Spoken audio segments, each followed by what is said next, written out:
الحمدللہ رب العالمین والصلاة والسلام علی رسولہ الکریم، اما بعد۔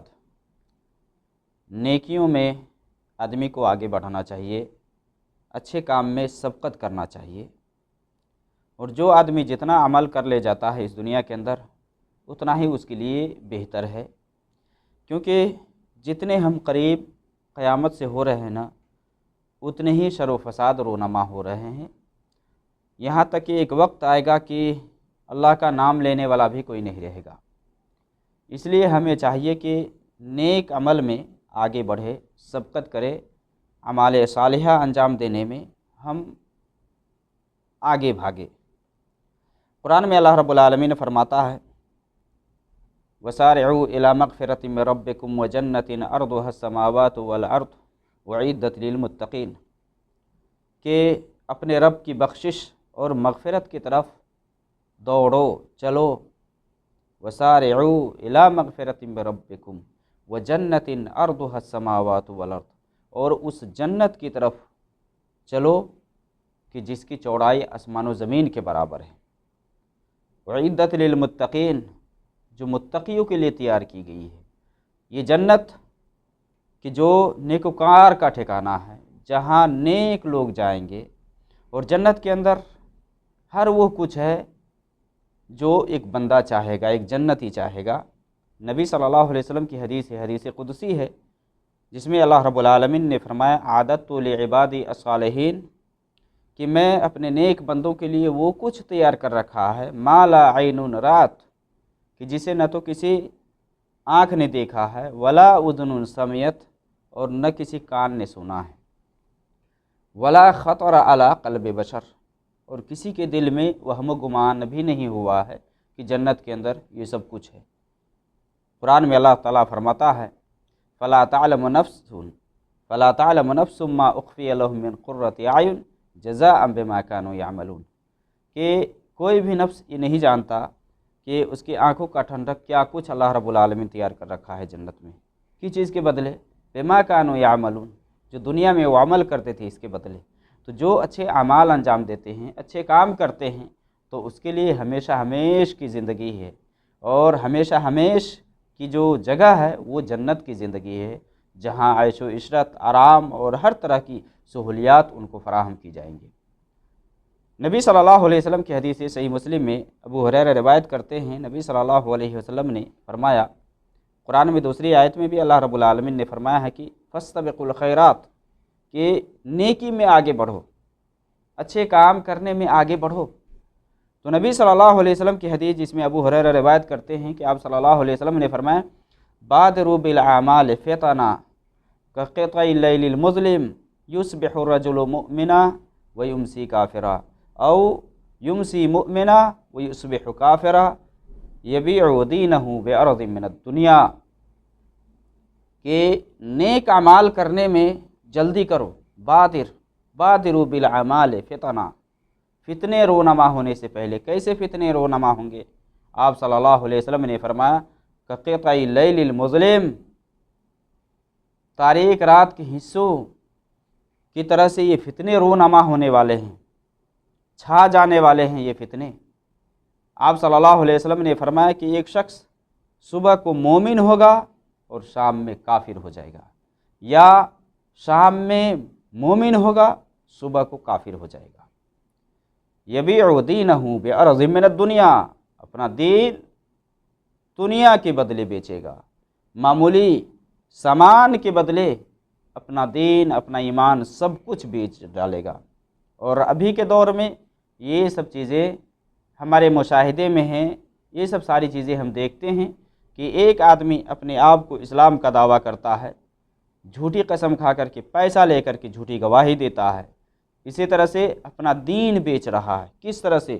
دھوکہ دھڑی، کذب بیانی اور دغا بازی، اس طرح کی چیزیں ہیں۔ بہت سارے لوگ پیسے لے کر کے جھوٹی گواہی دیتے ہیں، شہادت دیتے ہیں، سرٹیفکیٹ دیتے ہیں، فلاں دیتے ہیں۔ یہ سب میرے بھائی، یہ سب دین بیچنا ہوا کہ آدمی معمولی دنیا کے لیے آدمی اپنا دین بیچ دے، اپنا دین خراب کر دے۔ تو دین جس کا، ایمان جس کا خراب ہو جائے نا، تو اس کے لیے ہلاکت و تباہی ہے۔ عمل کرنے میں آدمی کو آگے بھاگنا چاہیے، پیش پیش رہنا چاہیے۔ جیسا کہ حدیث کے اندر ہے، نبی صلی اللہ علیہ وسلم ایک دن عصر کی نماز پڑھائے۔ ایک صحابی بیان کرتے ہیں کہ نبی صلی اللہ علیہ وسلم کے ساتھ میں نے عصر کی نماز پڑھی۔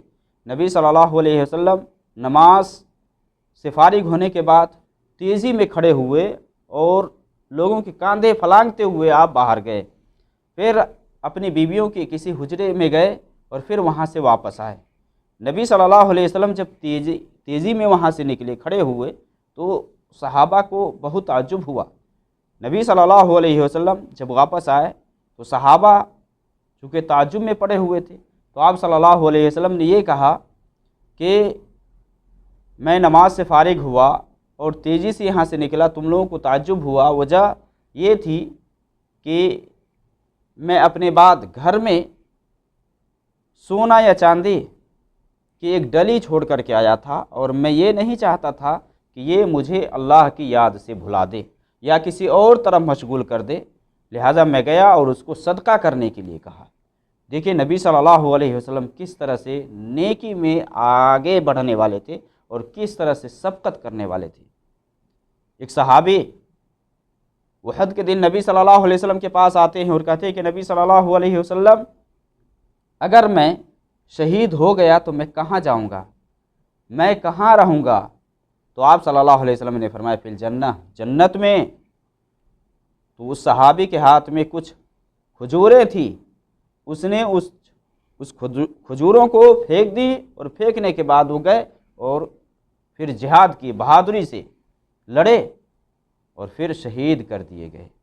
جنت کی خواہش کس طرح سے تھی اس کے اندر کہ کھجوریں جو وہ کھا رہے تھے اس کو پھینک دی اور جا کر کے اللہ کے راستے میں دلیری سے بہادری سے لڑے اور شہید ہو گئے۔ تو جس کے اندر جنت کی چاہت ہو، جس کے اندر جنت کی رغبت ہو، تو ظاہر سے بات ہے کہ وہ اس کے لیے کوشش کرے گا، اس کے راستے کو اختیار کرے گا کہ جس راستے پر چل کر آدمی جنت کے اندر جائے گا یا جاتا ہے۔ نبی صلی اللہ علیہ وسلم کی اور بھی بہت ساری حدیثوں کے اندر ہے کہ کس طرح سے صحابہ نیکی میں سبقت کرنے والے تھے۔ صحابہ کی زندگی میں آپ کو بہت سارے نمونے اور بہت ساری مثالیں ملیں گی کہ صحابہ کس طرح سے نیکی میں، اچھے کام میں سبقت کرنے والے تھے۔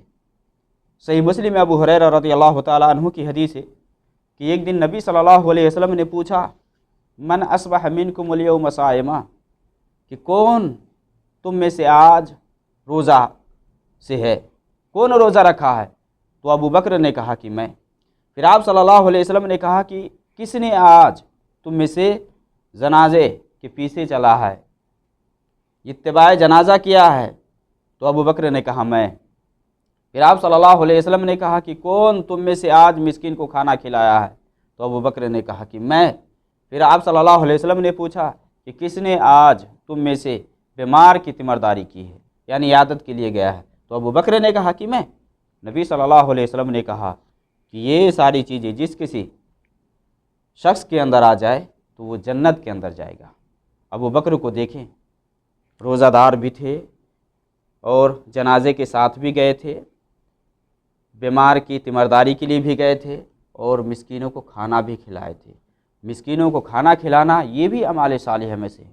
قرآن میں اللہ رب العالمین فرماتا ہے وَيُطْعِمُونَ الطَّعَامَ عَلَىٰ حُبِّهِ مِسْكِينًا وَيَتِيمًا، کہ جو اللہ کی محبت میں یتیموں کو، مسکینوں کو اور قیدیوں کو، اس سب کو کھانا کھلاتے ہیں یا آزاد کرواتے ہیں، تو یہ سب اعمال صالحہ ہے۔ اعمال صالحہ کیا ہے؟ صرف یہی نہیں ہے کہ آپ نماز پڑھ لے، روزہ رکھ لے اور زکوٰۃ دے دے، یہی نہیں، اور بھی ہیں۔ قرآن کریم کی تلاوت کریں آپ، یہ بھی اعمال صالحہ میں سے ہے۔ آپ پڑوسیوں کے ساتھ اچھا برتاؤ کریں، غریبوں اور مسکینوں کے اوپر شفقت کریں، ان کے اوپر خرچ کریں، صدقات و خیرات کریں۔ نبی صلی اللہ علیہ وسلم کی ایک حدیث ہے نا، جس میں نبی صلی اللہ علیہ وسلم سے ایک صحابی نے پوچھا کہ سب سے افضل صدقہ کیا ہے، سب سے افضل اور بہتر صدقہ کیا ہے؟ تو آپ صلی اللہ علیہ وسلم نے فرمایا کہ سب سے بہتر صدقہ یہ ہے کہ تم صحیح اور تندرست ہو اس وقت کرو، کیونکہ جوانی میں عام طور سے آدمی کے اندر دولت کی چاہت ہوتی ہے، آدمی کا پھسلنے کا ڈر ہوتا ہے، اس لیے جوانی کی ایک خاص اہمیت حاصل ہے عمر میں۔ اور نبی صلی اللہ علیہ وسلم کی ایک حدیث ہے جس میں آپ صلی اللہ علیہ وسلم نے فرمایا کہ قیامت کے دن عرش کے سائے میں 7 قسم کے لوگ ہوں گے۔ ان میں سے ایک قسم کے وہ لوگ ہوں گے جو کہ جوانی کو اللہ کی عبادت میں لگایا۔ وشاب النشا فی عبادت اللہ، جوانی میں ہی لوگ بھاگتے ہیں، پھسلتے ہیں، راہ حق سے ہٹتے ہیں۔ جوانی کوئی خاص مقام حاصل ہے، تو آپ صلی اللہ علیہ وسلم نے فرمایا کہ آدمی تندرست ہو، صحت یاب ہو، اس وقت اگر صدقہ کرتا ہے تو یہ اس کے لیے سب سے بہتر ہے، کیونکہ جب مرنے کے قریب ہوتا ہے تو اس وقت آدمی پورا مال صدقہ نہیں کر سکتا ہے یا وصیت نہیں کر سکتا ہے، جیسا کہ نبی صلی اللہ علیہ وسلم کی حدیث ہے نا کہ ایک صحابی نے نبی صلی اللہ علیہ وسلم سے کہا کہ نبی صلی اللہ علیہ وسلم میرے پاس مال تو بہت ہے، لیکن وارثین میں صرف میری ایک بیٹی بنتی ہے وارث، تو کیا میں اتنے مال کی وصیت کر دوں؟ آپ صلی اللہ علیہ وسلم نے فرمایا کہ نہیں۔ لاسٹ میں آپ نے فرمایا کہ 1/3 مال تک کی وصیت کر سکتے ہو۔ تو جب مرنے کے قریب ہوتا ہے تو ظاہر سی بات ہے کہ اب وارثین کے حق بن جاتے ہیں، اس میں ان کو حصہ ملے گا، تو زیادہ سے زیادہ آدمی 1/3 تک ہی وصیت کر سکتا ہے۔ تو جوانی میں، صحت یابی میں جب آدمی تندرست ہو اور جب اس کے اندر مال کی چاہت ہو، اس وقت صدقات و خیرات کرنا یہ زیادہ بہتر ہے، زیادہ افضل ہے۔ تو نیکی میں کہ آدمی ہر وہ کام کرے جسے اللہ رب العالمین خوش ہوتا ہے، غریبوں کی مدد کرے، مسکینوں کی مدد کرے، اور اپنے جو والدین ہیں ان کے ساتھ اچھا سلوک کرے، برتاؤ کرے، رشتہ داروں کے ساتھ اچھا سلوک کرے، یہ سارے کام نیک اعمال میں آتے ہیں، نیک اعمال میں آتے ہیں۔ تو نیک عمل کریں اس دن کہ بھائی جس دن دنیا کی یہ دولت، یہ پیسہ کچھ کام آنے والا نہیں ہے، کچھ کام آنے والا نہیں ہے۔ اس دن آپ کو یہی کچھ کام آئے گا جو دنیا میں آج آپ کر رہے ہیں، اللہ کے لیے کر رہے ہیں، اللہ کے راستے میں دے رہے ہیں، اللہ کو راضی کر رہے ہیں، اللہ کو خوش کرنے کے لیے آپ مسکینوں، یتیموں کو آپ کھلاتے ہیں، ان کی پرورش کرتے ہیں، ان کے اوپر خرچ کرتے ہیں، تو اس سب کا اجر آپ کو ملے گا۔ اللہ رب العالمین قرآن میں فرماتا ہے یا ایھا الذین آمنوا اتقوا اللہ ولتنظر نفس ما قدمت لغد، کہ ایمان والو اللہ سے ڈرو۔ یا ایھا الذین آمنوا اتقوا اللہ ولتنظر نفس ما قدمت لغد، نفس کو چاہیے، آدمی کو چاہیے کہ کل کے لیے اس نے کیا کچھ بھیج رکھا ہے، کیا کچھ تیار کر رکھا ہے، اس کے لیے اس میں آدمی غور کرے، دیکھے کہ ہم نے کیا کچھ کر رکھا ہے۔ تو دنیا میرے بھائی یہ فتنوں کا دور چل رہا ہے، اور طرح طرح کے فتنے رونما ہو رہے ہیں۔ ایمان کو بچانا، ایمان کو محفوظ کرنا یہ سب سے پہلی ذمہ داری ہے، اور پھر آپ کو اسی دائرے میں رہتے ہوئے آپ کو اللہ کے راستے میں جتنا اللہ نے دیا ہے اللہ کے راستے میں خرچ کریں، اللہ کی عبادت بجا لائیں، اللہ کو راضی کریں۔ نبی صلی اللہ علیہ وسلم کی زندگی ہمارے لیے آئیڈیل اور نمونہ ہے۔ صحابہ کی زندگی کو دیکھیں، صحابہ کس طرح سے اللہ کے راستے میں کھلاتے تھے، کس طرح سے غریبوں کی مدد کرتے تھے، کس طرح سے دیتے تھے۔ تو نیک اعمال میں آدمی کو سبقت کرنا چاہیے، جلدی کرنا چاہیے۔